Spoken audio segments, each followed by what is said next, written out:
11 lakh BPL ಕಾರ್ಡ್ಗಳು ಎಪಿಎಲ್ಗೆ ಬದಲಾವಣೆ ಆಗ್ತಾ ಇದೆ. ಕೋಲಾರದಲ್ಲಿ ಕೇಂದ್ರ ಸಚಿವ ಎಚ್ಡಿಕೆ ಸ್ಫೋಟಕ ಆರೋಪವನ್ನ ಮಾಡ್ತಾ ಇದ್ದಾರೆ.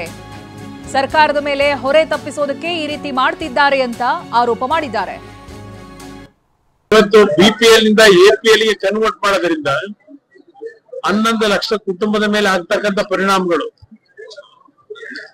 ಇದ್ರ ಬಗ್ಗೆ ಏನಾದ್ರು ಯೋಚನೆ ಮಾಡಿದ್ದೀರಾ?